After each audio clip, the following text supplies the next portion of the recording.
Comic Timing is member supported by listeners like you.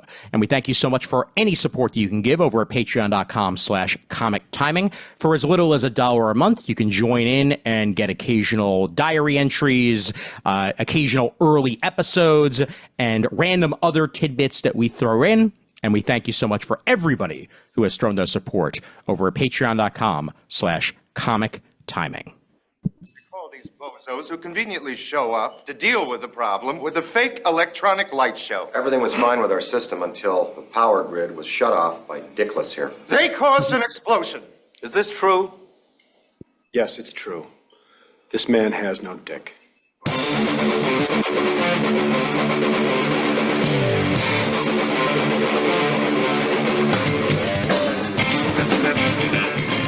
Hey there, folks. My name's Ian Levinstein, and welcome to episode 221 of Comic Timing.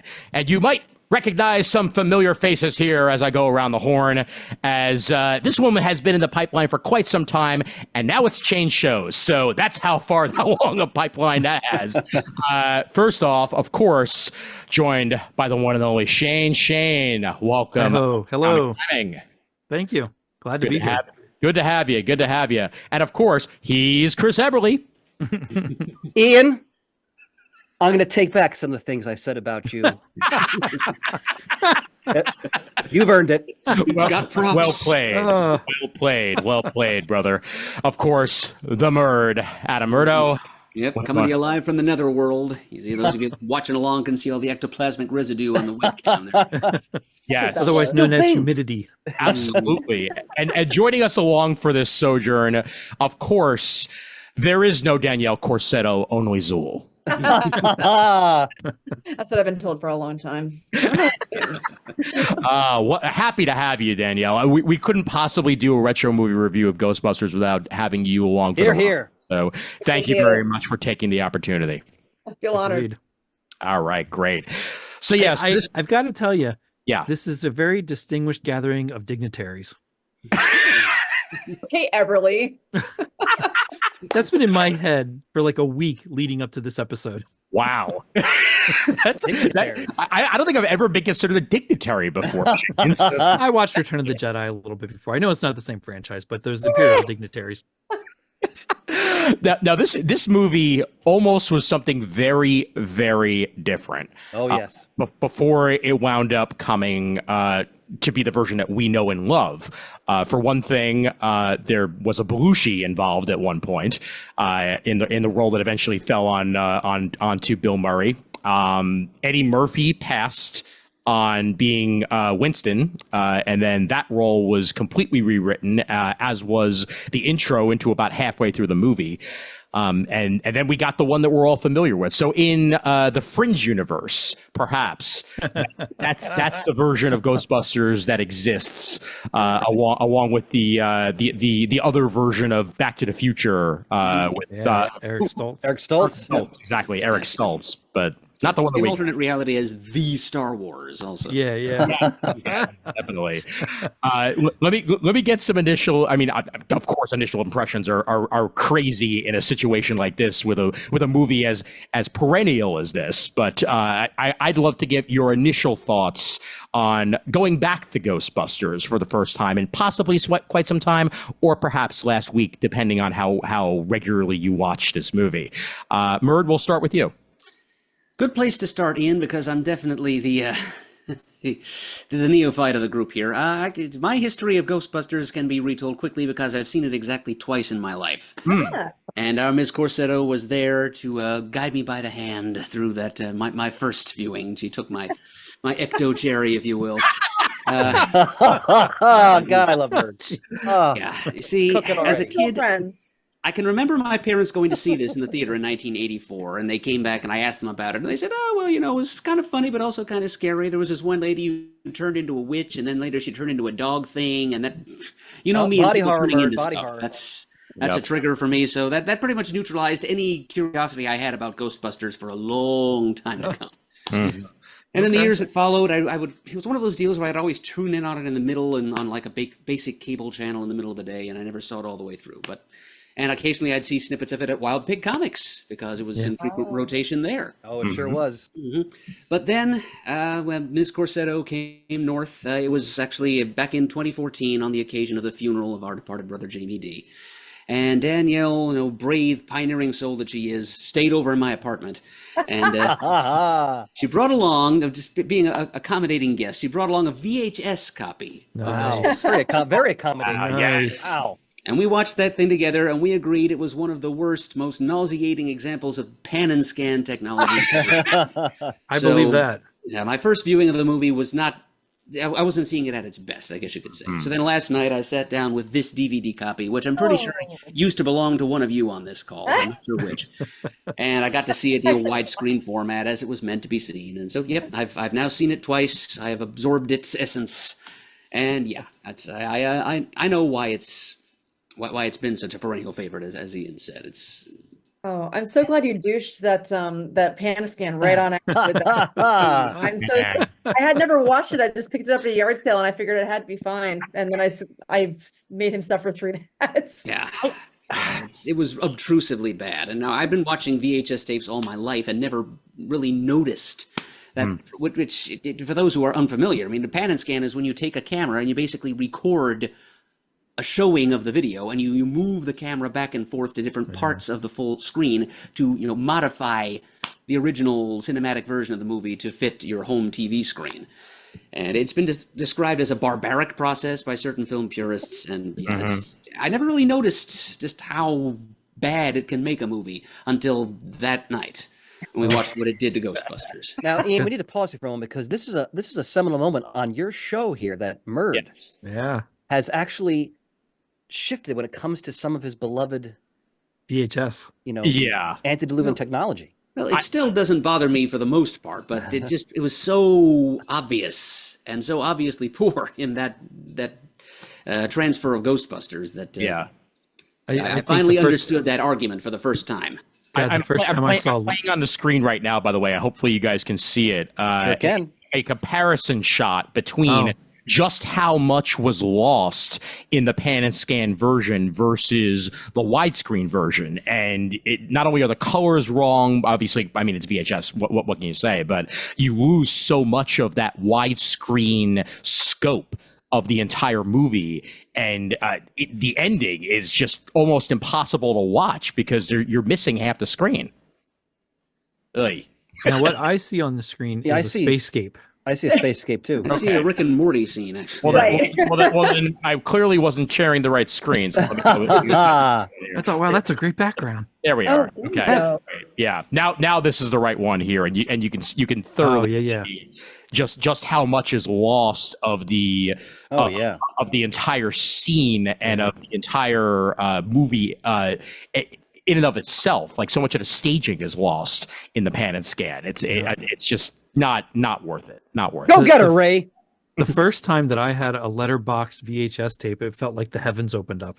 I absolutely loved seeing the whole widescreen in anything. Yeah.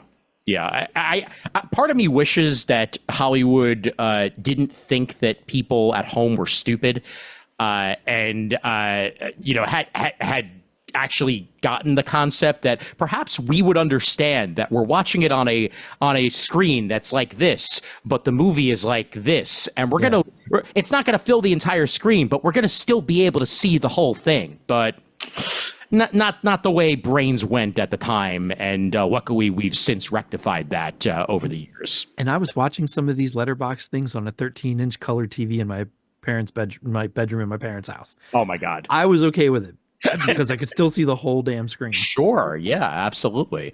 The whole damn film. Speaking of which, your thoughts on Ghostbusters? I loved it. I can't remember if I first saw it on HBO or a VHS tape that was rented, but I remember loving it right from the start. And I think it took until, it might have been around 2014. Was that one of the Ghostbusters anniversary years?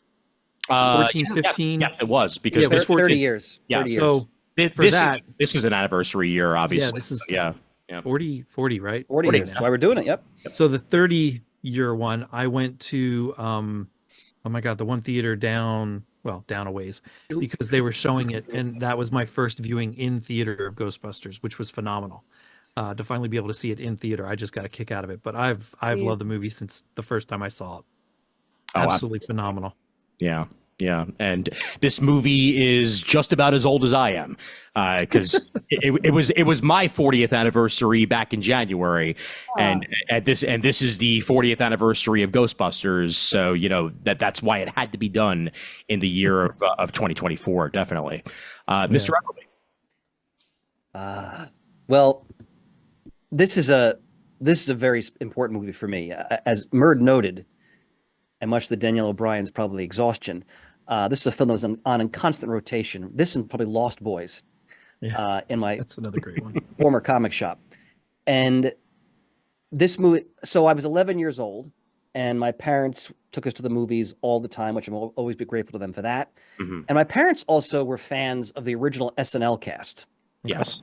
And you have to mention SNL when you talk about Ghostbusters. And when I remember as a very little kid in the late 70s, they and some of their friends from college, they'd bring us to one of their houses on a weekend, and we would go. They'd put us to bed. They'd stay up late and watch the original SNL cast. Like I remember hearing them howling downstairs while I was, feigning sleep. Mm-hmm. And so I kind of had a familiarity with some of these faces of these actors. Mm-hmm.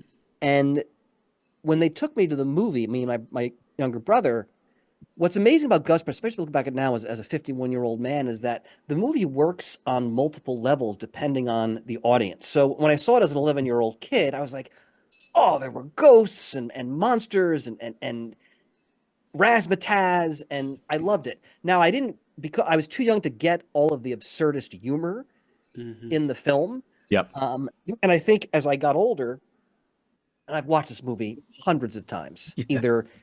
Me too. I'm ashamed to, either intently or just on the background while I'm doing things.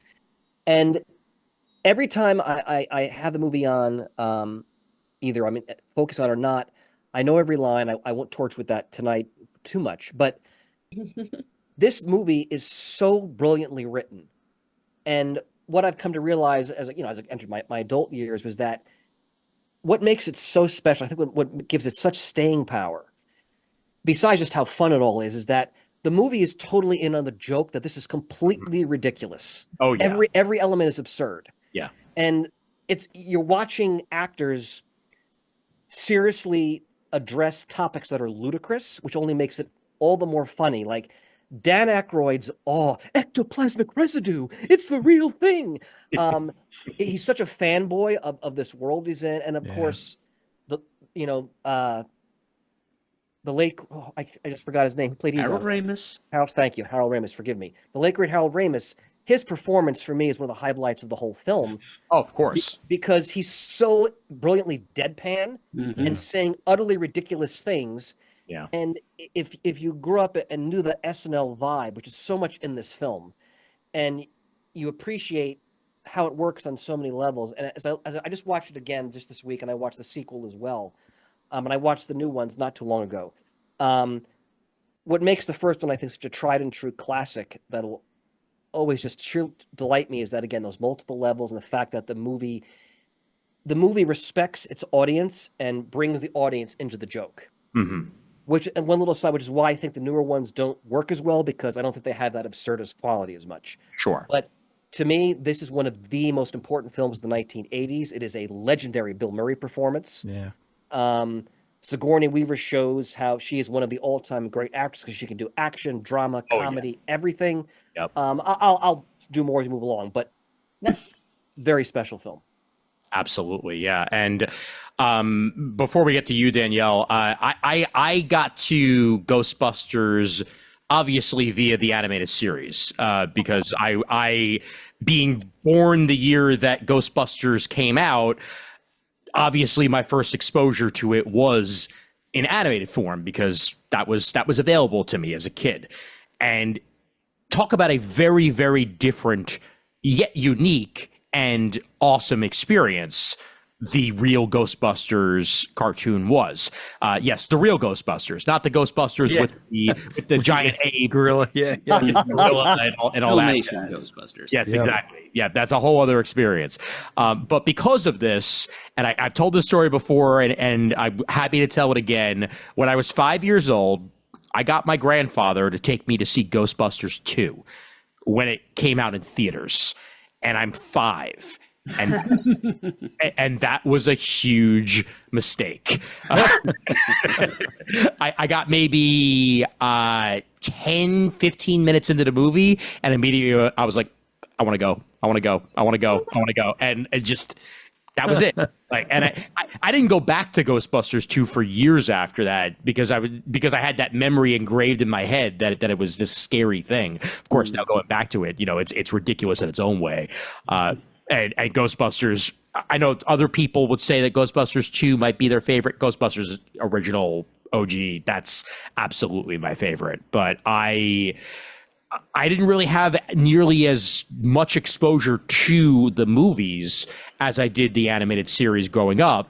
And in my adulthood, I've gone back and really gotten to appreciate the series of movies for what they are. And I've watched it multiple times since. And it's one of the best movies ever made. And especially for us sci-fi nerds, it's one of the best movies ever made because it proved that comedy sci-fi can sell. Yeah.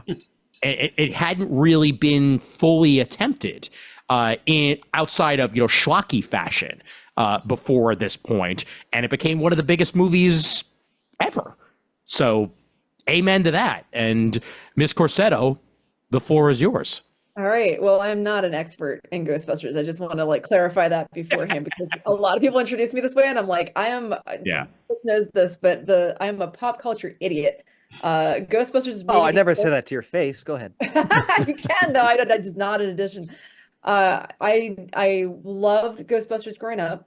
And when I say Ghostbusters, I mean Ghostbusters 1 and 2 because I was 4 when it came out, when the first one came out. So we saw. This is the only illegal thing my parents ever did is recording off TV. Nice. So I was watching. Luckily, not That's the. Not illegal. Only if you're charging people to see it. Yeah. Oh, Yeah. I didn't know that. And I thought my parents were such cool criminals. Oh, there's that charming naivete. This was an actual case that had to be settled in court at one point. Oh, really? Yeah, because Hollywood was so against VHS at first and recordable media that they tried to put forward a case that would say exactly what you were saying, Shane, that well, no, they're recording it, we own it, so clearly it's illegal. But no, it's for your own use. If you were charging a price for people to see it, then it's a Chinatown bootleg. And then that's a whole other situation. That's illegal. You watching it for yourself, for your own use, on a copy of HBO or whatever that you happen to watch it on, that's not illegal. So yeah, just to clarify that and how close they came to making it illegal back in the day. Wow. I'm not surprised at all. No, I'm not. And for a moment, Danielle had this edgy experience with her parents. Sorry. Blew it. They're right back to squares again. All right, it's fine. Yep. They're still rebels. So the only version that I saw when I was growing up, my brother and I are both nuts about this movie, him especially, was the version that was slightly censored. So there are just like a few things that were missing from it.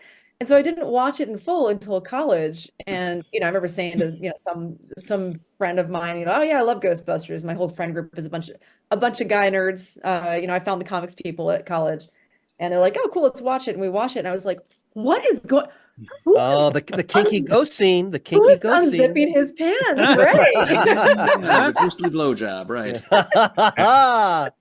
Now I know what they're doing. I think it was his wife, wasn't it? Yeah. Dan Aykroyd's wife played that. Wait, are you serious? I think you might be right. Yeah, I think it was a model, Shane, because I just read the Oh, okay. I'll share with the audience the ultimate visual history. Yes. So I need to have this. I can now. I have a bucket list checked off. I just heard Murd and the Sonus Trones use the word blowjob. Magnificent. That's it. Now it's officially a comic timing episode. We've gone into the lewd and crude. Absolutely. For the record, Shane, you just got me this whole concept now too that Ray just wound up marrying that ghost, and that's what you meant by that was his wife. I want that to be canon. Sure, that could be too. Absolutely. Why not? Why not? Yeah. He had one in his life, just that one. All right, so yeah, I love Ghostbusters, but most people think that it's because I love ghosts. I do enjoy ghosts. I do live in supposedly the most haunted small town in America. I've never seen a ghost here or anywhere, but That you know of. that I know of. It's true. But it's really just the writing, the filming, the acting, the directing, the music. I like the the music. too. My God, the music. Yeah, the music's brilliant.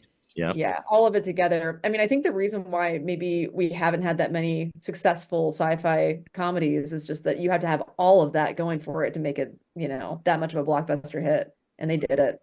It's so good. Yeah, no, you're absolutely right, and it was the right cast, quite frankly, because as Chris mentioned, a bunch of these people were already in the zeitgeist from SNL and Second City adjacent area, yeah, Second City. What was the name of the Canadian?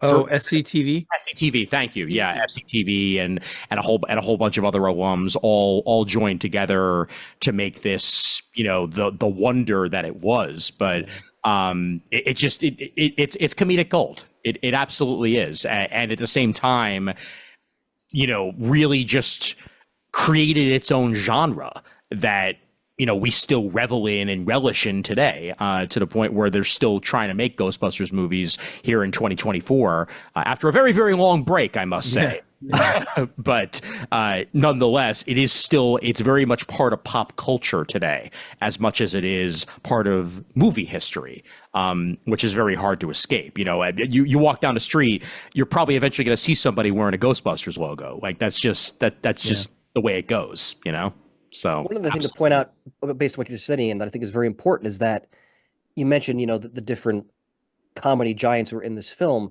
Mm-hmm. Ramis and Akroyd wrote the script. Yes. And what's so brilliant about that script is that, and this is usually any great script does this, in just a few brushstrokes, you knew each character very well. Mm-hmm. Obviously, the Bill Murray scene with the zappers is, for me, one of the greatest comedic introductions of any character in any movie ever. Mm-hmm. And it is the essence of Bill Murray's comedy, essentially.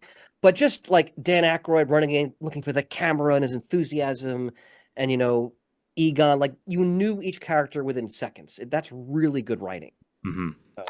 It's funny, too, that Danielle, you mentioned the TV version, because going back to Murray and going back to the comedic chops and what have you, there were so many alternate takes for every single one of these scenes. Mm-hmm. Yeah. And that's why they were able to do probably one of the better TV cuts of a movie, because rather than having to go in and dub over, they were able to just use alternate takes. Yeah. I didn't know that didn't have a swear or went slightly different or slightly less raunchy, and we're able to use that in the final cut. You see that occasionally in other movies of the era where they were made for TV versions of existing movies, but it was that much easier with Ghostbusters when all these other takes already exist in a can, most of which we probably even haven't ever seen because of the freaking ones there were. Can I ask you, Ian, because it sounds like you might know? I remember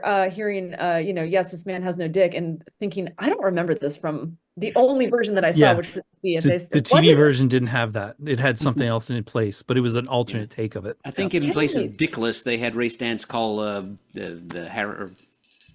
What's that guy's Peck? Walter Peck. Yeah, called him Woodpecker. Oh my God! Something like that. Yeah, wasn't very convincing. But it was totally, like Ian said, it's totally not dubbed in. It's them shooting an alternate take and inserting it into the TV version. Mm-hmm. Yeah, and it's way better than, say, for example, The Big Lebowski, where that has one of my favorite TV dubs ever. Where this is what happens, Larry, when you fuck a stranger in the ass. This is what happens, Larry, when you find a stranger in the Alps. Oh. I mean, that movie should never be touched anyway. That's when he fixes the cable. Anyway. Yeah. That's what it is. It was, instead of "it's true this man has no dick," they changed it to "it's true this man is a rodent." Yeah, wow.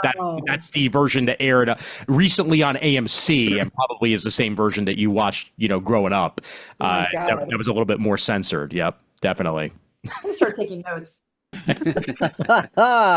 Now, Yes. did I see Ghostbusters, recently? a comparative study. Yes. Did I see recently somewhere posted, and maybe it's a fan doing it, Mhm. maybe not, that there is a Blu-ray version of 1 and 2 coming out, cut together to make one long film with extra scenes put in it? Let me see if that's actually really That's exciting. That's I true. saw it just the other day, and I can't find it again, which makes me think it's just a fan thing. But if it's not, that would be awesome. See. Cut together. Let's see if anything comes up. I that sounds like a fan project, quite frankly. That's what I would think too. But boy, I would really like if it was official.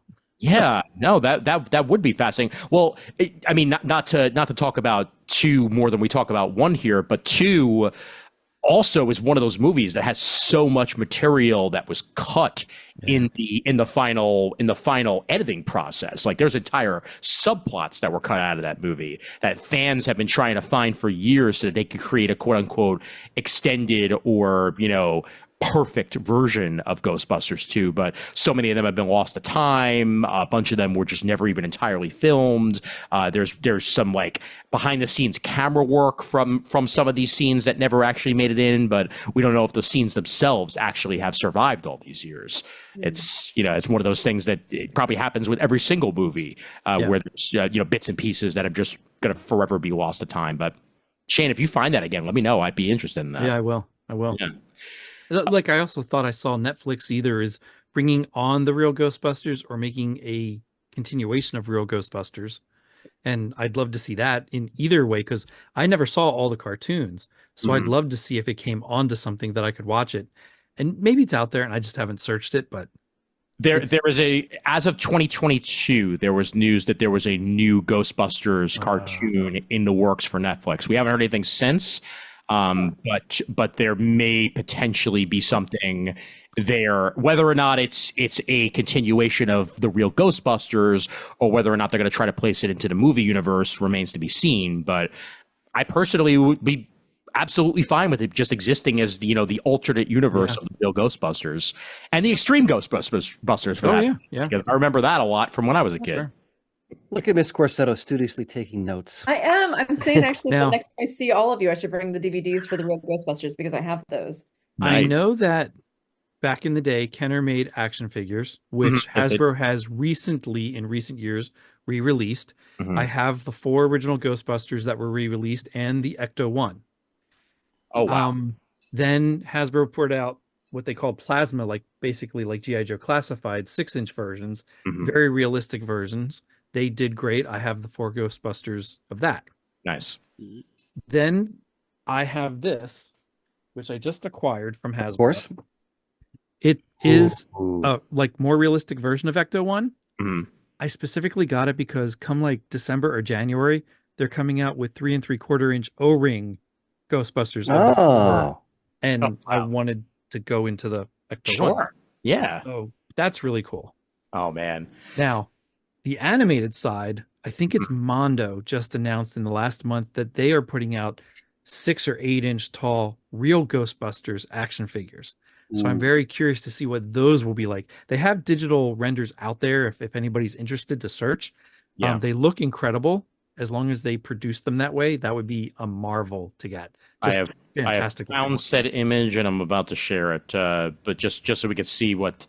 I mean, these are quote unquote fan art concepts, but they're on Mondo's website. So the guy who did it works for Mondo. Yep. I forget his name. But anyway, he did them for fun, and there was such a positive vibe to them. He kind of talked everybody, I think, into doing it and got interest, and they got the rights to do it. So that's kind of what you see here is what's supposed to be produced. Very cool. As a side note, folks, I had the honor of recently experiencing Shane's man cave.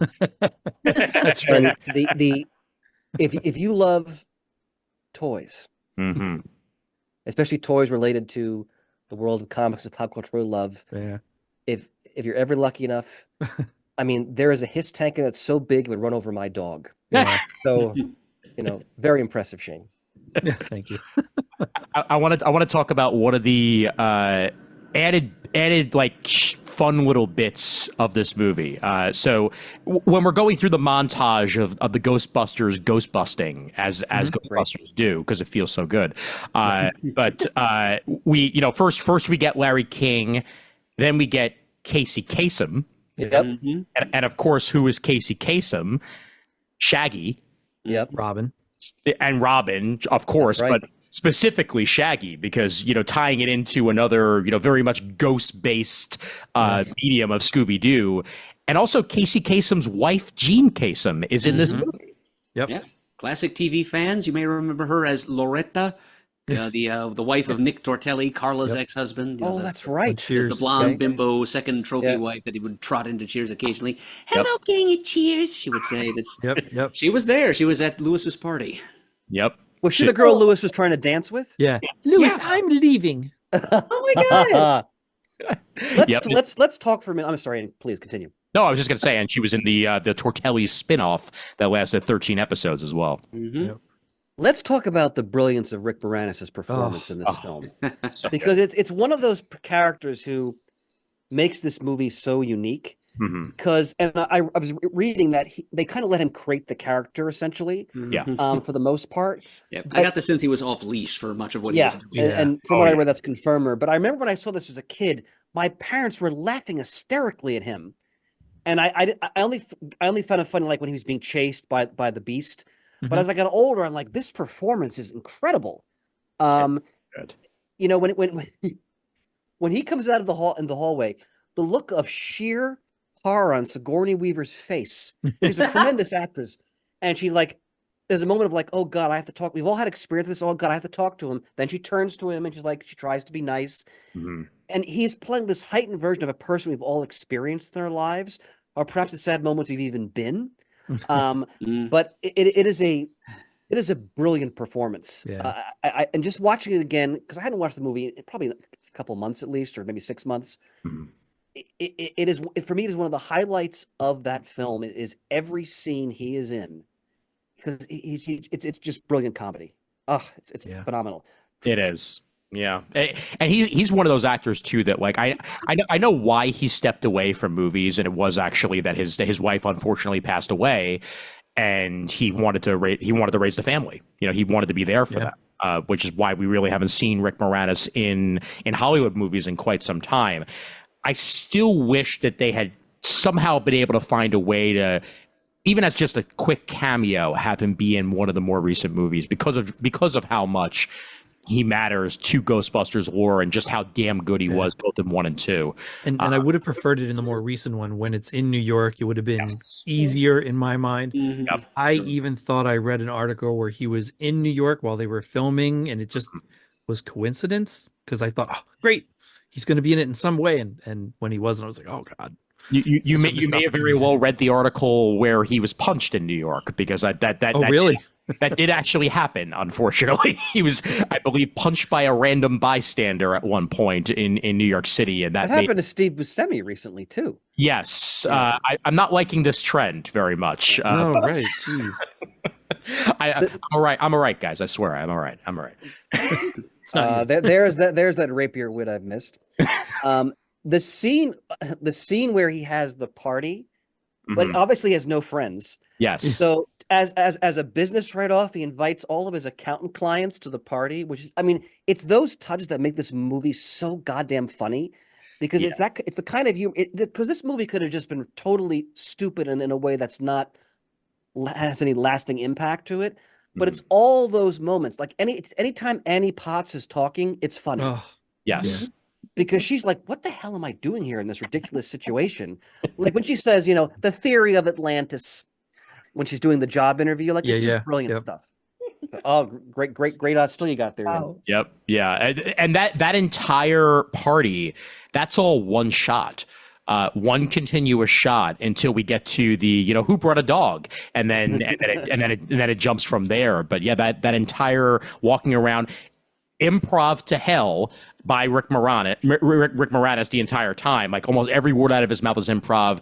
Almost every word by everyone in this movie is improv, and yet somehow it's a coherent movie. Like that's what's so amazing. Well, Ian, you raised a great point, because these are people who are all coming from great improv backgrounds. Yes, exactly. On SCTV, SNL, what have you. And I mean, Bill Murray is legendary for just making up the lines in most of the movies he's in to some degree. Yeah. And again, these guys all knew each other. They're working off each other brilliantly, and it's comedy gold.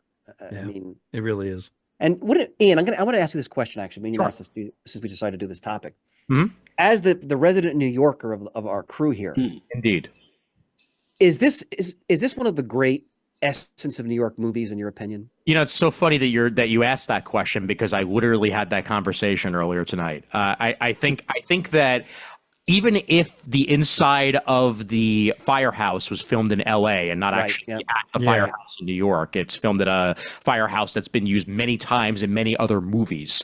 So you could probably even recognize it in other fire-based movies that filmed in LA. It's like, oh, hey, that's the Ghostbusters firehouse, but it's not. So much of the essence of this movie boils down to New York City, and it's why the first of the sequel movies, to me, I actually prefer the second over the first because of the New Yorkness of it all, even if it's not necessarily as well regarded critically. It felt like it was more Ghostbusters to me because you can't take the Ghostbusters out of New York. You really can't. Like it is such a New York style and personality to it. Even with the concept of Ghostbusters becoming famous, to me, sounds like something weird you would read in page 4 of the Daily News on a random day. Well, come on, people bring cougars to parties all the time in New York. Exactly. So yeah, it is absolutely up there. Right up there with Die Hard 3 and stuff like that as some of my favorite New York movies that have come out that are action based. There's plenty of other dramas and comedies or what have you, but yeah, it's got to be up there for that. Chris. Well, I asked that because the scene for me that I think really speaks to that is when they're all in the holding cell. Mm-hmm. And they bring out the schematics, and they're having this very serious conversation. And then all the people start to gather around them, and all these different personalities. And Murray goes into his legendary lounge singer persona. It had to happen in that city. Those types of scenes. That's just how I've always felt about it. I would agree with you. Yeah, no, that is quintessential. And I like when you talk about Annie Potts talking. I like when she answers the phone the first time and she's like, "Oh, they'll be very discreet." Like, of course, yes, of course, they're serious. Yeah, just cracks me up. Ghostbusters, what do you want? Yeah. Well, and in the second one, even more is when they do that commercial and they cut to Rick Moranis is calling the funny, Ghostbusters in the commercial, and she's like, "Who are you going to call?" It's brilliant. When I was a kid, we would play Ghostbusters all the time, and unfortunately for me, we all wanted to be Venkman, but we had one neighbor named Peter, so he always got to be Venkman. And I stinks. Was only allowed to be Janine, and I had no appreciation for her back then. Unfortunately, I didn't get it. Well, I appreciate it, but she doesn't get to wear a proton pack. What good is she? And at least I think it's better. Extreme Ghostbusters. She actually is in uniform and is ghost busting, which is sort of why they did it in this newest movie. They put her in a uniform, and he says, "Oh, it's in uniform," because in the cartoon canon, she is ghost busting, and I'm really glad they did that for her character in this last movie. Yeah, to me, Extreme Ghostbusters is incredibly, pun intended, extremely underappreciated. I think that because it was a syndicated show that came out, it was hard to find for some people, and by then the Ghostbusters craze had definitely died down. It's not nearly as well regarded as I personally think it was for me watching it every Sunday when I was at my dad's store, to pass the time. But it ties into real Ghostbusters lore in a lot of great ways. Egon being the mentor character, and even a couple of instances where the Ghostbusters come back in one form or another to help out the new crew. That was super awesome about the Extreme Ghostbusters. That show was only on one season, correct, Ian? It may have been 2, or it was just one of those really, really long seasons, quite frankly. Let me see. Real Ghostbusters ran. Looking at it now. Well, Real Ghostbusters, I think, was like 7 seasons or something like that. Yeah, Extreme Ghostbusters. I'm sorry, Extreme Ghostbusters ran for 40 episodes. So yeah, it was one of those super duper long animated seasons that seemed to go on for 2, but it turned out to only be 1. Yeah, The great thing about Annie Potts in the movie, I think one of her vital roles as a character is that she's experiencing how absurd all of this is, and is kind of a stand-in for the audience in many ways. Mhm. Like it's so charming how she tries to interact with Egon as if he were like a normal person. Yeah. She's trying to like basically go out with him, and she's asking him all these questions. I collect spores, mold, and fungus. And her character, I think, is really important in the movie because she's just, she's like, what the hell is going on around me? And it's just nails it. It's a really, I think it's a vital part of the film. I don't know if people always fully appreciate how important that character really is. And to go back to a topic we discussed earlier of things that were cut and dropped on the floor during editing, you have that whole scene that was into, was it the first new Ghostbusters where you see her give Ian this good luck charm from the World's Fair? That was totally filmed for the first movie and then dropped on the floor. Yeah. But then they got to insert it into one of the newer movies, and it made perfect sense. Yeah, absolutely. Yep. Shane Clutch.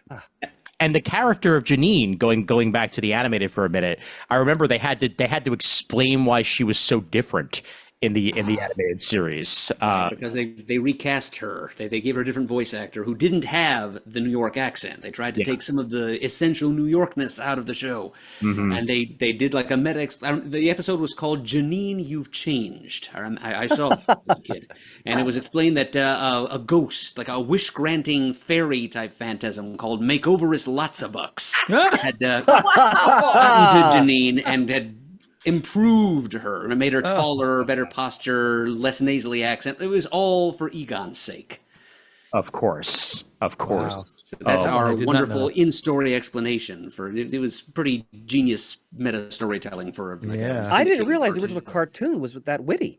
I never really watched it. Well, the cartoon's backbone was JMS. That's right. Okay. Yeah. Right. So like there was definitely writing pedigree on that show, and even as he stepped away, some of the writers that you would later see in other animated series, in fact, I think even some of the people who worked on Animaniacs got their chops in Ghostbusters early on. So yeah, it was definitely one of the better written of the animated series of the time, no question about it. And I know it has a huge following, but I do think for the viewing audience at large, it's even the Real Ghostbusters is very underappreciated compared to what I think it should be for its longevity. Is it streaming anywhere? Not that I know of, but I haven't really actively searched for it yet. I really should. I've been watching too much other crap to start looking for that yet. There is a lot of crap to watch. Yeah. Yes, there is. Quick straw poll. Yeah.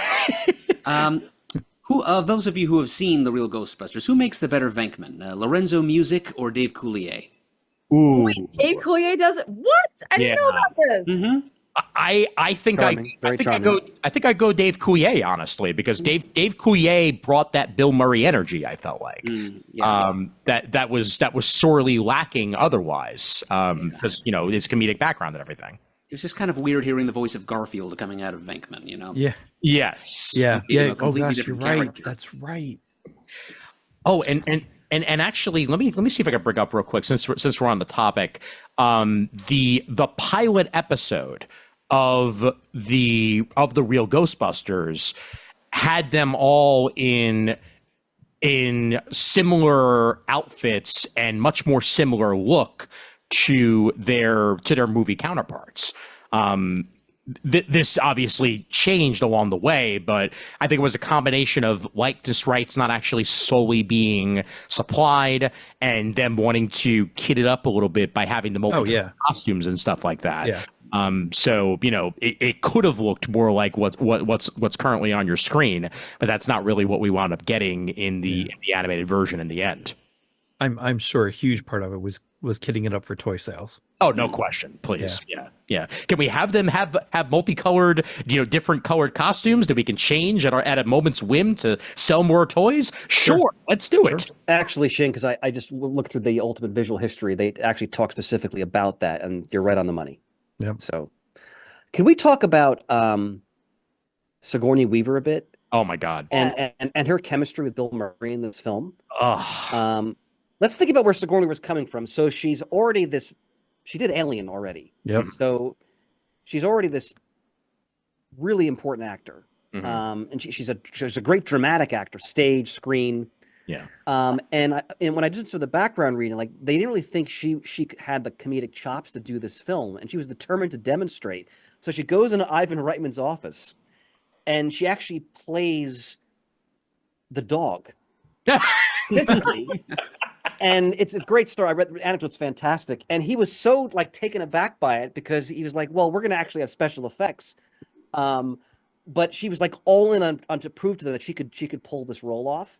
Mm-hmm. And obviously it's magnificent. But yeah, I just want your guys' impression, because for me, her interactions with Bill Murray, especially when they're just talking, because he's so off the wall in how he's trying to court her and what he's saying to her. And the way she reacts to him, I think their chemistry is magnificent because it's so quirky, but you can actually believe that she's actually attracted to him and actually likes him. Yeah. Danielle disagrees. Greta loved it. And I was reading that when they were filming the first time she met him, this is typical Murray. They're in the city. He picked her up, and she's 6 feet tall. He picked her up, threw her over his shoulder, started running down the street. She was just screaming with laughter. So go ahead, DC. Disagree. I don't have a disagreement opinion on this. It's more, I think whenever I watch it, every time that I watch it now, and I limit myself to twice a year because I feel like oh, that's crazy. Remade, I have to. I'm once a month. Once a month, I'm listening to it, watching it. It's somewhere on. Wow. I mean, my memory is getting worse, so I think I can start upping it a little bit. But I feel like every time I watch it, and this is mainly because my boyfriend Luke, who is a high school art teacher, I think when it started coming back, watching the first one, the kids were watching the first one for the first time. Mm-hmm. He heard some of his students talk about it, or maybe he brought it up with them, knowing that I'm such a fan. And they were like, yeah, it's a really cringy, kind of a almost sexual abuse kind of thing. She's like, oh, I never really thought about it from that angle. This is an 80s movie. But these kids definitely have that is very inappropriate. And that man is he needs to be canceled. I'm like, I never really thought about it. And now I feel bad because now it's kind of tinged the way that I watch it. I'm like, I think Dana Barrett is this incredible professional. She's obviously beautiful and smart and accomplished. But I think maybe in this moment, she's kind of I need to just shake shit up a bit and date some fucking weirdo for a little bit, just because he's pushing so hard that maybe he's right. I think she's maybe softened enough that she's I should give this a try just to try it out. Well, and not only that, but she experienced something that believes her. And whether Bill Murray actually does, whether his character actually does or not, he's all in to listen to her and try to help, even if it just gets him a date, which is what he wants in the end anyway. Yeah. But there's still that Florence Nightingale effect, I think, especially once the end comes and he as part of the team that saved her from being the dog forever. There's something that I think could, as much as she's teetering about, well, I do need to shake something up, and I totally agree with that. By the end of the movie, she's all in on it because obviously everything was real. These people believed him, especially from the moment she walked in there, and she figured, why not? Because he believed in me. And Dana, that's a great point. I'm sorry. Go ahead, please. I'll revise this a little bit because I think what makes it stick and makes it feel more real is the fact that, no spoilers, but in Ghostbusters 2, they were not together and they did have not great breakup. And the fact that she takes him back does say obviously there is something there and she's coming back to it. Yeah. Well, and another great point, I think a great point you made is that about her trying to shake things up. They purposely contrast, the guy with the nose solution, the stuffy violinist, one of the top musicians in the world, but he's not Bill Murray. Yeah. And that was a nice contrast. But you know, I think another great point you guys made is that they don't stay together because I'm sure that character is a very difficult person to be with.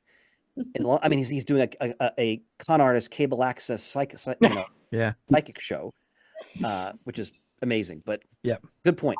I also go back to at the end of the movie, which I noticed a little bit more this time, that the improv nature of the movie, I think, comes out most in that last kiss between Bill and Sigourney, because I don't know if that kiss was planned. Bill turns to her and they share the kiss, and it's a very like awkward, oh, I don't know if like I didn't know this was happening, but I'll go with it because the cameras are on and clearly this is where we're going now type of situation. Whether I'm reading into it or not, so be it.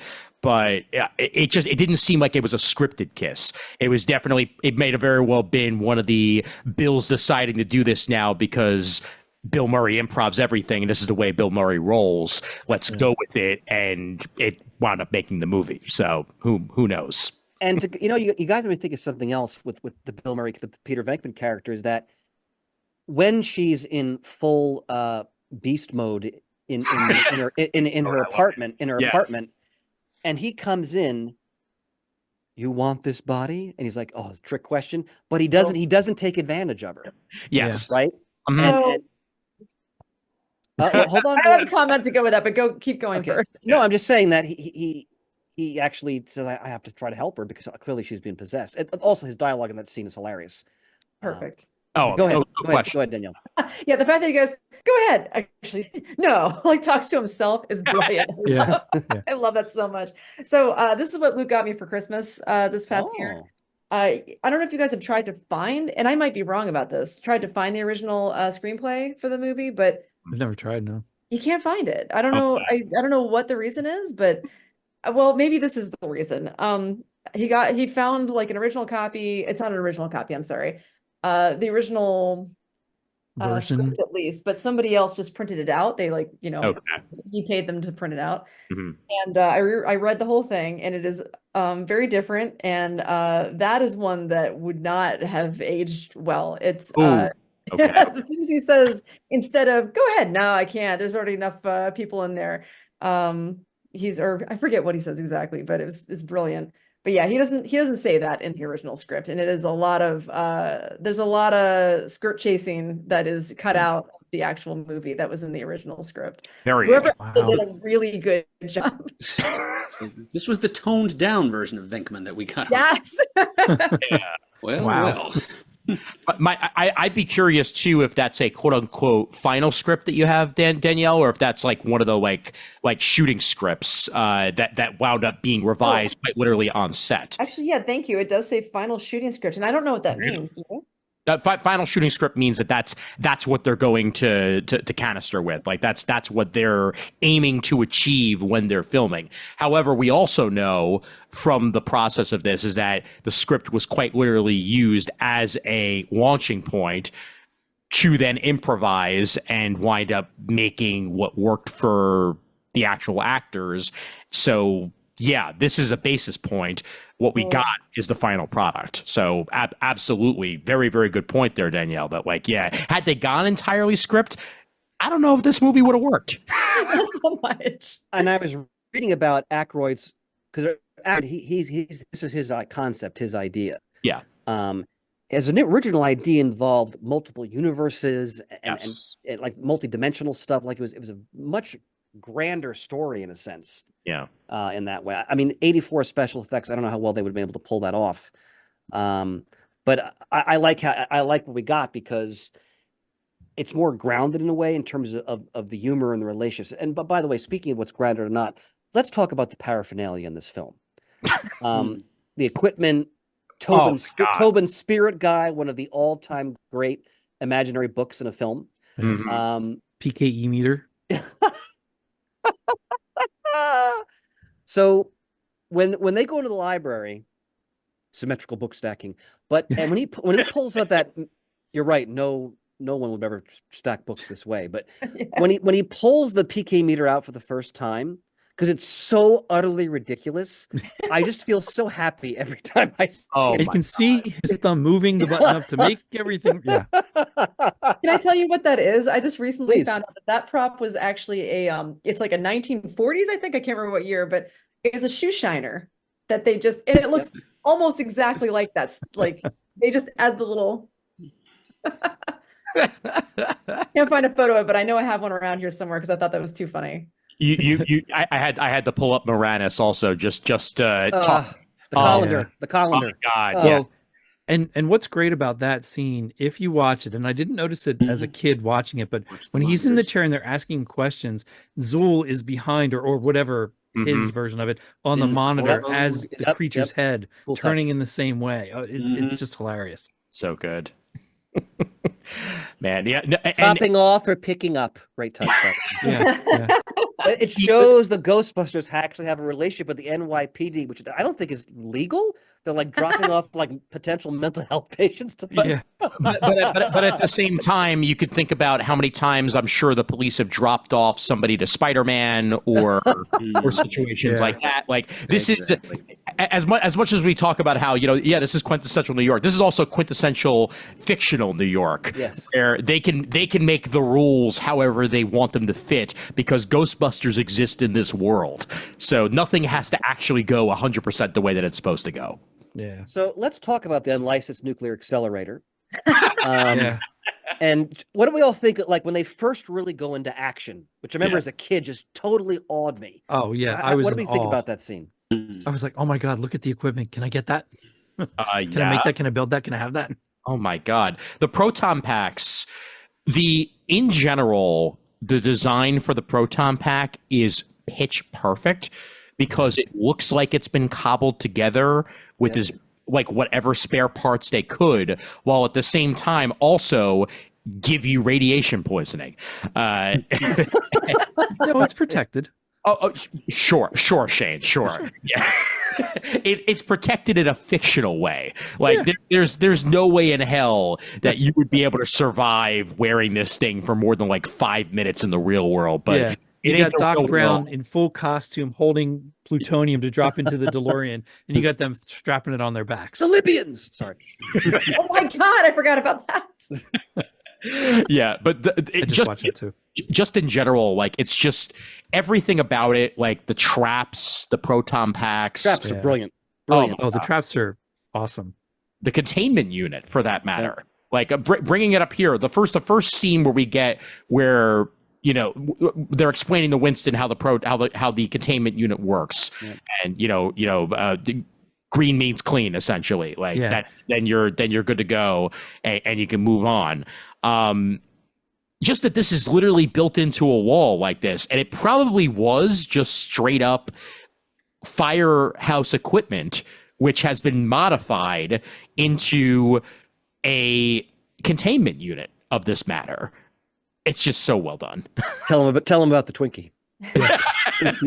Now, if I'm not mistaken, the cartoon, the containment unit was this massive red box that you saw. Yeah, not just this thing on the wall. Yeah, that was definitely version 4.0 of the containment unit rather than the version that we get here. Definitely. The other great element from all that is the movie, like the story is a combination of just sheer con man money grubbing with Ray and Egon's real idealism and belief in what they're doing. Like Venkman sees this is a great way to just cash in. So I completely agree with that. However, I did notice in a recent viewing, which I didn't really consciously notice before, after that Slimer the very first time in the hotel, who's supposed to be John Belushi. I didn't know. Oh, that. wow. From what I've read, supposedly Slimer was inspired by John Belushi. They're outside, and the guy's trying to get them out, and they're trying to get paid. And Egon's over there with his fingers, kind of motioning to Peter how much money. Shane. So I'm like, okay, Egon's not quite as altruistic as what we would like to think, because he's like 2, 3, 4,000. Well, they were down to their last Chinese meal. Oh, sure, absolutely. So, I don't blame them at all. They can charge whatever they want, or they're just going to let Slimer go. What's great about, because it's the other thing is, so this movie comes out in 1984. We're very much in the Reagan era and the idea of commercialism and consumerism and all that, and in a sense they're tapping into that, like the idea, like the scrappy startup. And the fact when I watched it again, I'd almost forgotten how great this scene is. It's very quick, but when they go to the bank and they refinance Ray's ancestral home. Oh yes, and he even says the interest in the first 5 years is $95,000. Yep. And Murray's like, "Oh, it'll be fine. Don't worry about it. The franchise rights alone will make us rich beyond our wildest dreams." So ridiculous. And Dan Aykroyd's the sheer defeat on his face as he just realizes what's happening. So then you watch that and they think Peter's crazy for not even bargaining with them. But yet the next scene is going to the firehouse and the militarized zone. Peter's trying to be like, well, I don't know. This is kind of a dump, isn't it? A little bit more, more this than for a place is fixer-upper. great. And then you have Dan do that. And then the next scene is the car coming in. And again, Peter didn't negotiate with the bank, but Dan comes in with the car. Yeah. And Ray comes in with Relax, the car. And he's I found like, the car. well, how much? And he goes through everything it needs and how much he paid. And Peter's like, what? It's like, well, we need to replace basically everything, but only what, $4,800 or something like it's crazy. I want to point out, by the way, aren't consistent. Oh my God! Inflation calendar. I calculated. I just looked it up. 95,000 in 1984, June 1984 money. $287,719.91 today. Jeez. Yeah, and you said the car was what, 4,500? Something 45, 48, or 38. That would be about 13,000 today. So that's still a steal. That's still a steal. Sure, I think so too. I mean, well, it's something you can live in briefly. Yeah. Sure. You put all the parts in. I'm pretty sure you can live in it pretty much indefinitely until you get too old to be able to get in and out of the back. Oh, and the first time they take Ecto-1 out, what a wonderful like scene where you first see the license plate and then like it almost like zooms out and you see Ecto-1 pulling out. It's just so the sirens going. Brilliant. Yeah. So that scene, of course, introduces slime. Yes. Actually, it's kind of in the library originally when someone blew their nose, you want to keep it. But, the classic, he's slimy line. I remember as a kid, obviously, because I was 11, I just loved all that, the ghost and all the blasts and everything. But when he was slimed, and as you get older and he's talking about how funky he feels, it's so much funnier on another level. I love all that stuff. And at that time, and Chris, I'm sure you would remember this. I'm not so sure that anybody else would, but at that time when Ghostbusters came out and Peter got slimed, every vending machine had some kind of slime to get for a quarter. Yes, Of course. It was brilliant. Glow in the dark, green, blue, purple, pink, whatever it was. It smelled horrible. But boy, oh boy, did we spend our quarters on it. I go back to when I got that frickin' firehouse for slime containers. Yeah, for Hanukkah, I'm pretty sure I got it. And the first thing my parents did was take away the slime because they did not want me pouring slime into the firehouse and getting it all over our rug. Like that was not happening. Slime is not what it is today. Like kids play with slime all the damn time now. Yeah. That is not the slime that we had. The slime we had would stain a non-carpeted floor somehow. You sound a little traumatized. I might be, quite frankly. But as there is with anything for collectors, there are people that collect unopened canisters of slime from that play set and what you could buy afterwards, and they are quite valuable if you can find one. God. I'm sure it's dried up inside. I can't imagine it's working, but I bet it smells the same. Yeah. Were you guys? So when Dana is taken by the beast coming out of her chair, do you find that scene frightening? Yes, a little bit. Now, it's probably the scariest part of the movie. Yeah, and I kind of wonder if she didn't even know exactly what was going to happen based on her reaction. Yeah. Well, in the reading I did, there are puppeteers just off camera who are working all these arms. I saw a still behind the scenes that they're right there, like below the camera, all around her working it. So she could see them all. I wondered if they were hidden underneath the floorboard. No, they were right there. But again, great actor. But sure, I remember as a kid that was frightening. Yeah, when she gets sucked into the refrigerator. Yep. Oh yeah, absolutely. And along those lines, let's talk about some of the special effects in this movie for 1984. A decent amount of them hold up. There's some parts that most definitely do not, and that's some of the composite green screen stuff that just looks flimsy. But for the most part, it really does hold up, and that's the fact that you've got so many models involved, you've got so many puppets involved. Practical effects hold up way better than crappy CGI, and it's just one of the many reasons why this movie holds up as well as it does today, 40 years later. Yeah, absolutely. I have to. We haven't talked about Walter Peck yet. Oh my God! and this movie, and again, I didn't appreciate it when I was little. When I got older, of course, but riffing on the officious bureaucrat, which this guy plays to perfection, the fact that they have him going up against Bill Murray in the film is so perfect because Peck is the kind of guy who takes his job extremely seriously. I mean, you could even argue in one perspective that he's actually justified in what he's bringing up with them because, they have this unlicensed storage facility that has otherworldly forces moving around inside it. Yeah. But he's such a dick, as they're going to know, well, actually in a dickless sense. But but it is I think it's a great performance because even though he may have a point, he's so thoroughly unlikable. And we've all met people like him in our professional lives, I'm sure, in different ways. And they're never people you want to associate with, and a moment when you have to because you can't stand them. And he plays it to the T. And the way Murray, just from the moment he puts the slime on his shoulder when he first meets him, shakes his hand, all the way through, just their chemistry is just superb. Yeah, in those scenes, love it. It cheer when a whole ton of marshmallow fluff falls on him at the end of the scene. Yes. And knowing how unlikable he is, and then in the newest movie, he's the mayor. How would he get elected?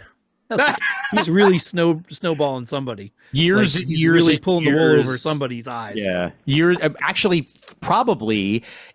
And I mean, we don't know this, but I'm guessing it. He may have very well leveraged his association with the Ghostbusters. It could be too. Into some sort of fame in New York, one way or the other, even though he still clearly hates their guts. Yeah. Who knows? But I love every interaction that he has, not just with the Ghostbusters, but also with not Ed Koch. Clearly that's what they were going for with the mayor, and I don't know, it's that's also pure New York. That scene is tremendous. Beautiful. And when I read, Ian, that Murray recommended that he call the bishop by his first name, and then patting him on the cheek, and like you said, I remember when I watched this, I remember my parents really laughing at that scene because, and I didn't get it yet, but just you're right. There's an essence to that scene that is just real, those kinds of even though it's ridiculous, but those kinds of interactions, and then the contrast of Dan Akroyd, he's so amazing as the believer in the story and trying to explain everything to the mayor, and then Murray's doing whatever he's doing in the background. It's ridiculous, and it just their contrast is just fantastic in scene after scene. Go ahead. I was just going to say, just knowing what we know about Dan Akroyd today, the man who has put Crystal Head vodka into the world, it does not surprise me that he was able to be a man of such belief in a movie when he is a man of such belief in actual reality. So yes. How about when Ernie Hudson's in that office and explaining to the mayor, I've seen shit that'll turn you white. Yep. Well, Ernie Hudson, I mean, like Ian said before, I think, because I was doing the reading, his character was far more elaborate in the original script. Like he'd been like a soldier, he had all these different skills. Yeah. And I read how he was kind of disappointed because he thought he was going to be in the movie much sooner than he actually appears in it.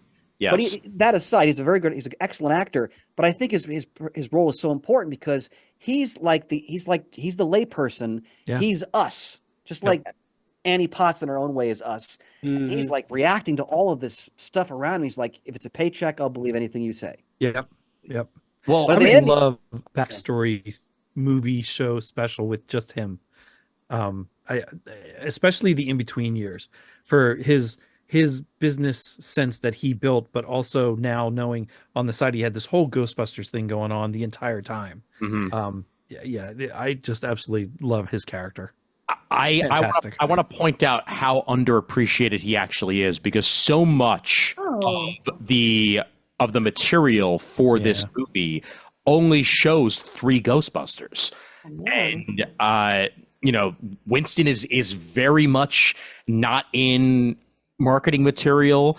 As you said, Chris, because he himself thought he was going to be in there earlier, because the version with Eddie Murphy in the role had him coming in earlier because he was a known entity, and they very much cut his role down.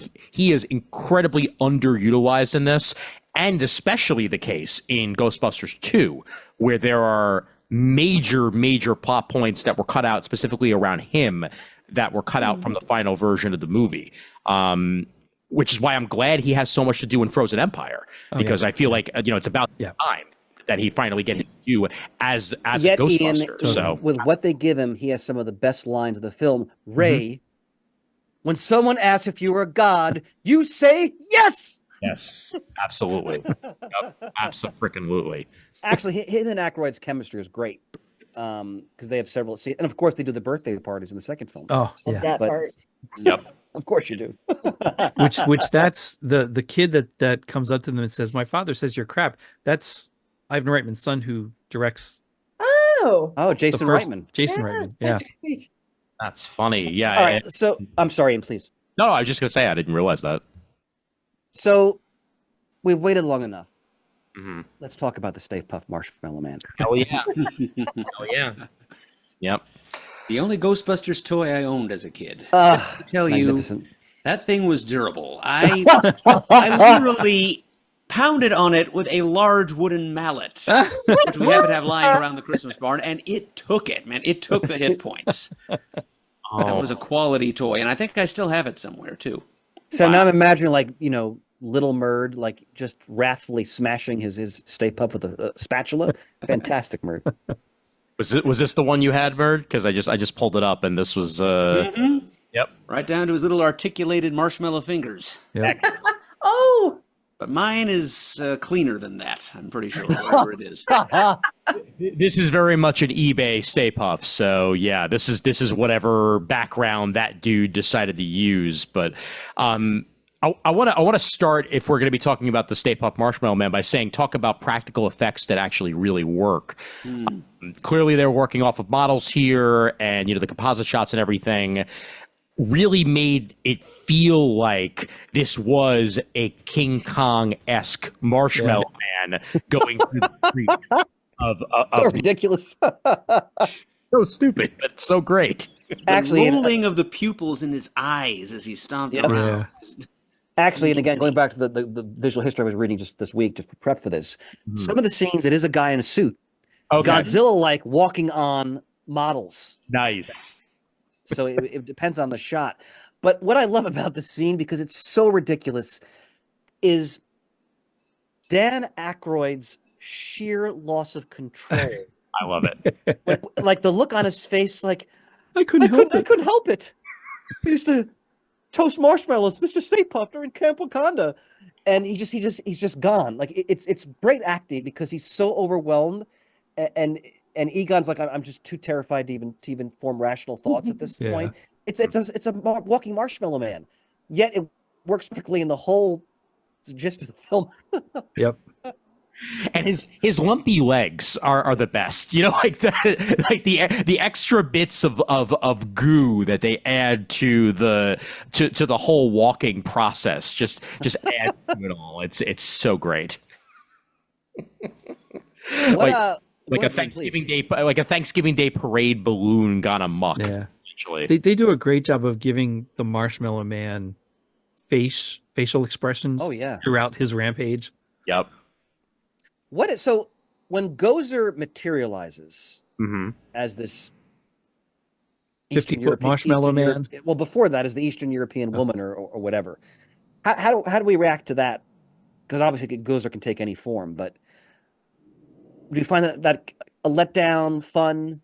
No, I didn't notice it much, other than anything of this godlike creature coming in to try and take over the world. I thought it was wonderfully 80s higher look.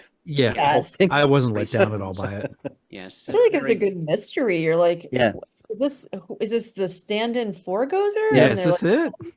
this Gozer, he, she, whatever. Yep. It's kind of cool. A good opening act. Yeah. Yeah. Yeah, that's a good way of putting it. It's an opening act, and it's not like we actually got it for very long. Like, it was very, and the design for Gozer, which they then later utilize in future Afterlife. Ghostbusters films like Afterlife, it is very much of its time. It's straight out of like a David Bowie music Or a video. Duran Duran video. Duran. Yeah, sure. But still gave her a creepy voice too at first when she's talking. Yep. Well, you needed some sort of creepiness to go with the ghosts, Yeah. That's what it looks like to me more than anything else. Like it's just like it just looks like a very soapy woman. Someone who has not rinsed. Exactly. They caught Gozer coming out of the shower, and this is who we wind up getting in it until she transforms into a giant marshmallow man. Natural progression. Clearly, that's what you need. That's what you need. Huh. Yeah. No, and then just the different proportions that we're able to get of the Stay Puft Marshmallow Man as the rampage occurs until eventually floof and poof. Beautiful. Well, they cross the streams. They do. You're not supposed to do that. Yeah. That was the Chekhov's gun of the movie. The minute that they even planted that seed early on, make sure you don't cross the streams. Like, well, clearly the only way they're going to survive the end of the movie is by crossing the streams. That's a good setup and a good execution right there. But as a kid, you're thinking they're not supposed to do that. No, man. To also point out that I was discussing this earlier tonight too, that 80s movies ended in weird ways. Oh, absolutely. Always celebratory. What do you mean? Just these massive gatherings of people spontaneously out of nowhere. Yeah. People hugging, dancing, kissing. You see that in all kinds of 80s films. Not the last Starfighter. They all lived in that trailer park.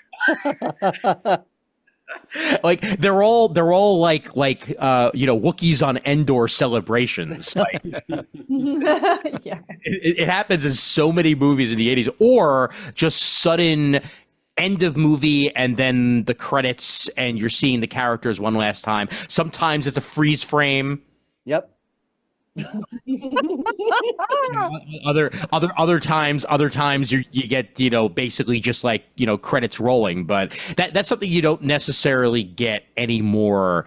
Probably as late as like 89, I'd say, is probably the end of that, and then movies kind of gave that up for actual endings where credits roll at the end, and then you have to sit down through the entire thing while you really have to pee for that final scene that they stick at the end of the movie. And furthermore, Ian, a lot of times the 80s movies would still actually end with the phrase, the end. Yeah. That's true. That's true. Corsetto. I love what she does. Oh. Or ... question mark at the end. Ah. That only happened in Flash Gordon. And Back to the Future was to be continued, and then that didn't happen for years. Yeah. Yep, that's true. And then in later versions, them changing that ever so slightly. Yep. By the way, you just reminded me, Shane, I had Teen Wolf on earlier. Oh, that's another brilliant one. Boof. Man, I had a crush on Boof. Yeah, Boof. Yeah. That's a great movie. They stuck her with bad 80s helmet hair, but otherwise. Yeah. Sorry, Ian, go ahead. I was just going to say, any other tidbits from the book that you were meaning to bring up, Chris, since you had your reading material? Yes. One thing you remind me of, when they did the all the exploding marshmallow falling on Peck, they did it first with a stuntman, and it was so heavy, it drove the stuntman to the ground. Jeez. So they had to cut the amount in half when they actually dumped it on the actual actor. Oh my God. Like, Was it it was an enormous shaving cream, or was it? I forgot what they said it was, but they said it was just too heavy when they hit the stuntman with it. So, Wow. Physics. I mean, gravity, weight. Yeah. So, Damn. no, the only thing I remember, Ian, like I said before, is just that this movie, it was a genesis in Akroyd's mind over a long period of time. Mm-hmm. And originally, again, as I mentioned before, it was going to be a different story with again, multi-dimensional stuff. As you noted, Belushi was going to be in the film, obviously, but then tragically he died in 1982. And as you also noted, they were considering Eddie Murphy, but then they just went in a different direction. And I sort of remember after the first one, before the second one, the rumor mill and like different magazine covers had in early talks of the second one that Eddie Murphy would be in that one.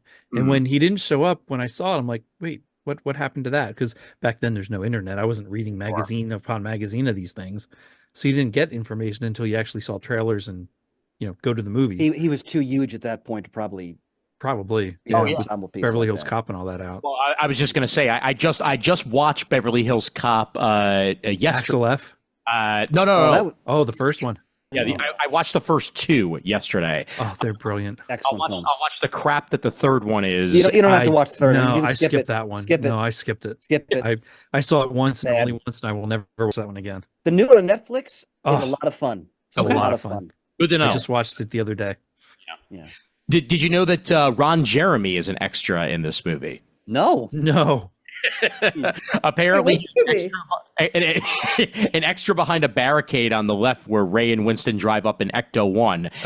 And Debbie Gibson is an extra in the Tavern on the Green scene. Really? Yeah, she's sitting at a table adorned with balloons with a pink ribbon in her hair. Huh. He's the birthday girl. Yep. I'll have to look that up. Yeah. Corsetto with the note taking again. Oh, God. So which one was that? Ghostbusters 1 or 2 that Ron Jeremy was? I have to find Ron Jeremy. This is too funny. Only in the widescreen version, by the way, because if you watch the pan and scan, he is not going to be there. Yeah, they're going to cut him right off. VHS tape. We're good. Ron Jeremy needs the widescreen version. I appreciate this coming from you. Fantastic. Well played, my friend. Well played, man. Outstanding. So look at that satisfied run. Go ahead, Corsetto. I'm sorry. If you guys are okay, I mean, Ian, I actually don't know anything about your show, but I'm guessing that it's comics related generally. Yeah, it is. Can I ask a Ghostbusters comics related Please. question? Sure, Because by all means. I had a pile of Ghostbusters things because Luke had given me also the novelized version, which I still haven't read. Nice. The first movie. But I also found, God, I don't even know what time period this is from, but have you guys ever seen this? 88 mile per hour press? Yes. Yeah. What is this? That I got burned on that. Quite a few years ago. I have the issue somewhere, but then there was supposed to be a hardback version, and I pre-ordered it from the company, and they never produced it. They went under before that. Not surprised after reading one of them, but Yeah. how did they? Sorry, that's rude. But how did they get the rights to? Does anybody know the history behind this? Because I can't find anything. Okay. There's a Wikipedia entry for it, or at least a Ghostbusters fandom entry for it that I'm opening up right now. This was 2004. They had Ghostbusters Legion 1, 2, 3, and 4, and then the Zedmore Factor, which is special. Yeah. And I don't even know who's the creative team on this. They didn't even bother. Graham crackers. Interesting. Graham Cracker, that was the exclusive for the store, the Graham Cracker Comics, probably. Yeah. Ian, what year was that? This was 2004. Yeah. I dimly remember ordering them in my shop because I was so excited to get a Ghostbusters comic. But I don't remember the story having any kind of lasting impression. I mean, based on Corsetto's reaction to it, that's probably why. Yeah. I mean, it was, like you said, Chris, it was exciting because there was a Ghostbusters comic. There was nothing for years, and all of a sudden there was a comic. Yeah. I found a coming soon for it on the Wikipedia, which I find even more amusing, because this is absolutely the type of ad that you would see in comics of the era, the coming soon of this factor, but it's featuring the first ectolog. Ectolog. Yeah. I don't know what that even means.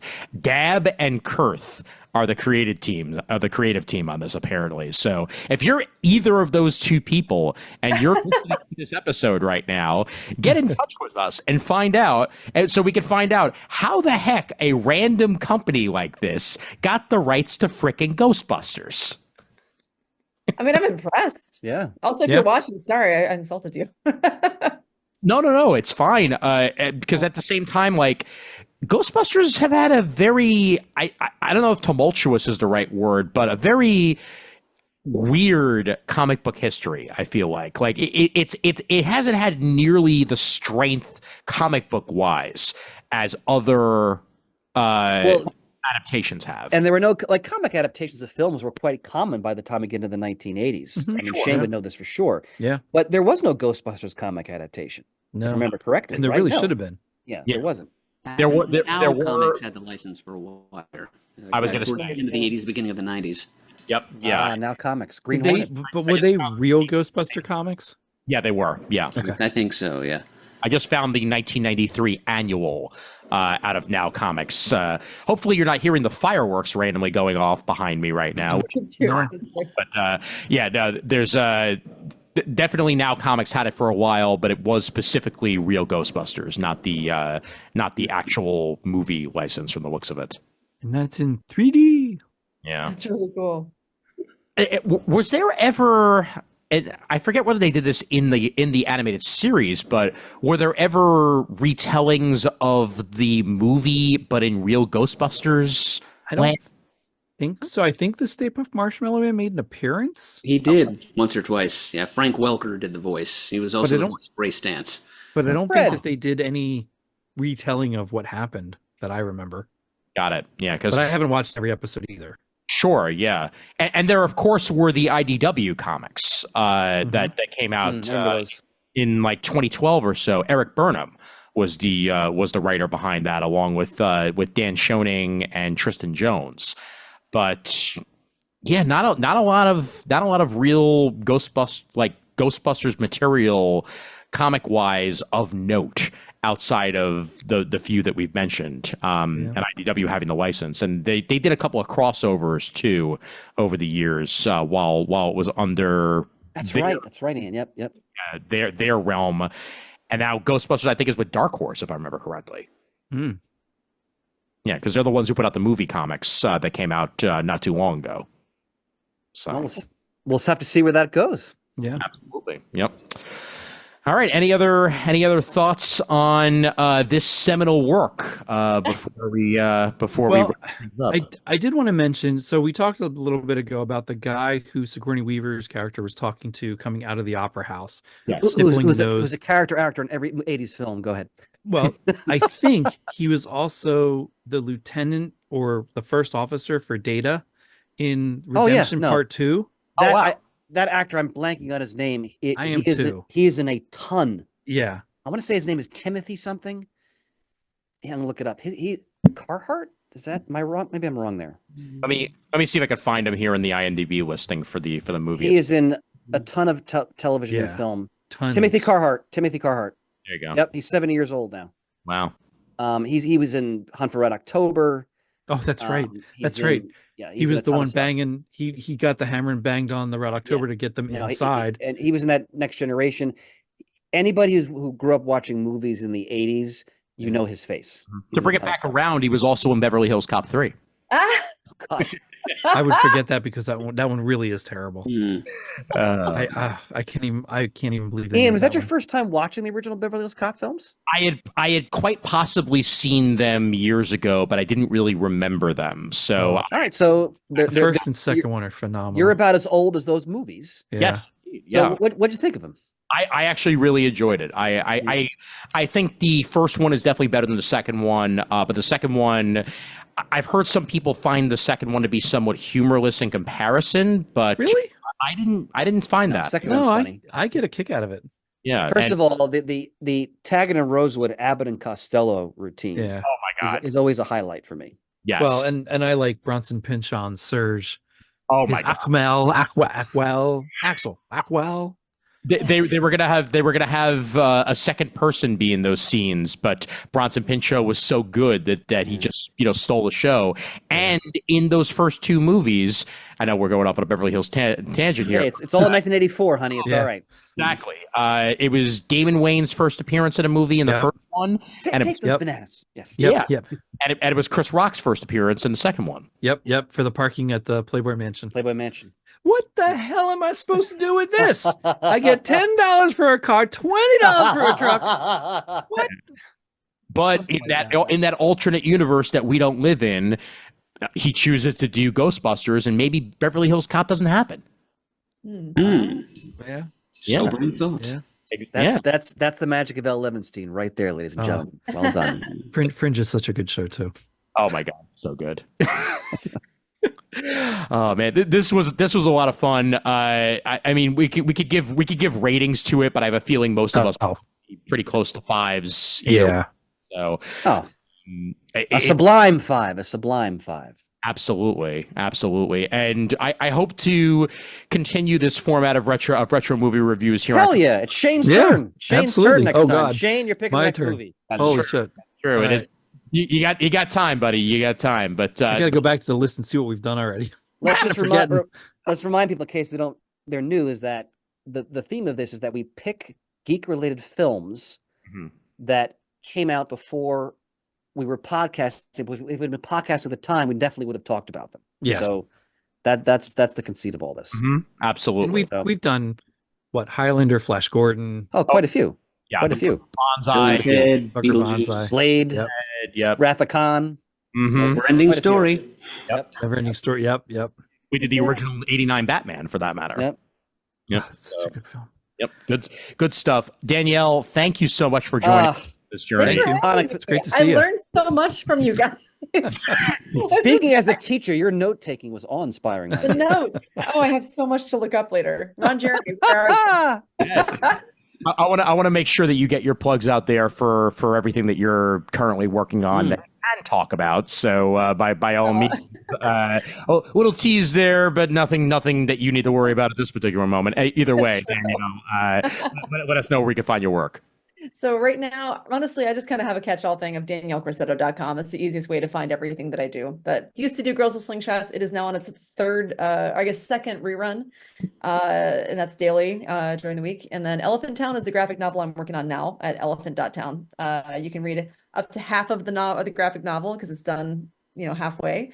Take a little break to do this other project. And then afterwards, I'll get back to the rest of it where all the new pages will be up on Patreon, but you can just read it for free at elephant.town. Yeah, later, like a month or two after I put it up on Patreon. Excellent. Let me say, and not just say this because you're one of my dearest friends, Danielle. Known you over 20 years, knew from the get-go, a supremely gifted storyteller and artist. Anyone hasn't experienced her work, do yourself a favor. Oh, thanks, Chris. And I will say, from the bottom of my heart, to steal Eberle's phrase, this has been a tonic for the spirit. Hell yeah. Yeah. It is great. It is great that we got this in the can, and for the 40th and all that jazz. As a 40 myself, this was excellent timing. So, before we sign off, can we slip in another plug here on behalf Please. of another friend of ours, Lynn Workman from down south?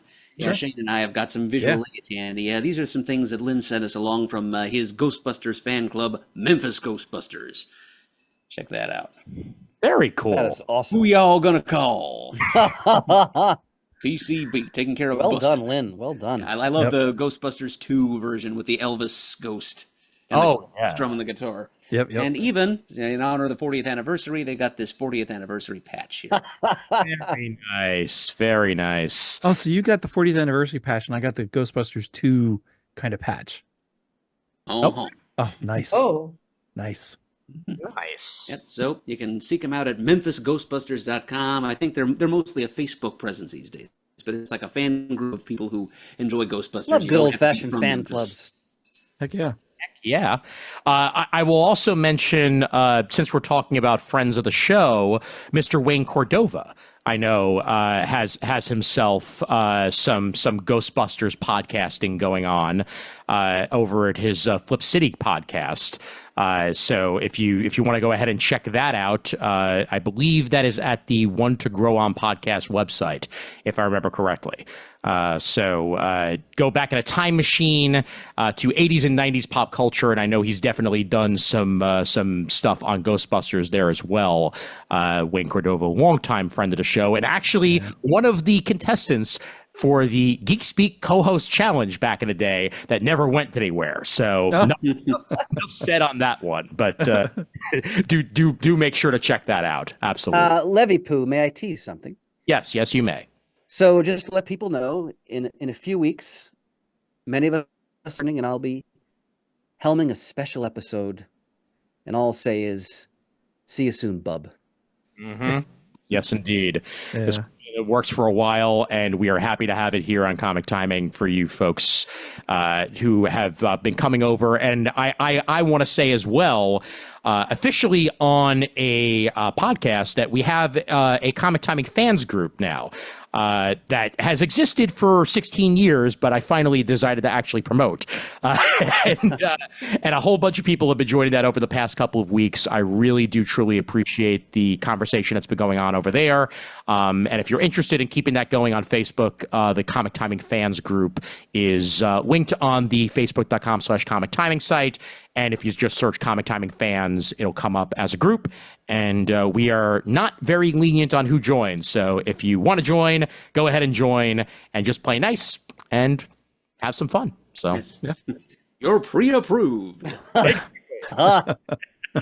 you're pre-approved by anybody with admin access who hits approve. So yep. So do check that out. And yeah, I think that's about it. So I know. I'm so used to when you're on a show, Shane, for you doing the ending, but I'm gonna. I was just thinking, I'm like, man, I don't have to do anything now. I know, right? Like, wow, it's taken out of your Sit head. back and listen. No. Well, the email address for Comic Timing is comictiming@gmail.com, facebook.com/Comic Timing over on Facebook. We are on Twitter at Comic Timing Pod. We're also on Blue Sky, just as Comic Timing.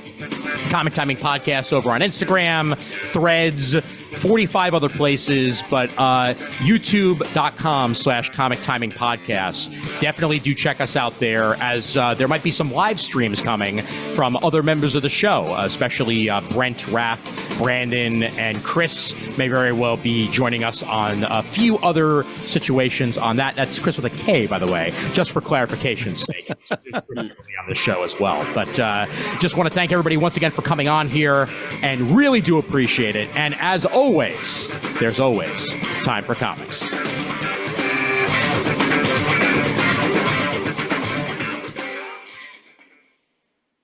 Excellent. Bustin makes me feel good. Yeah.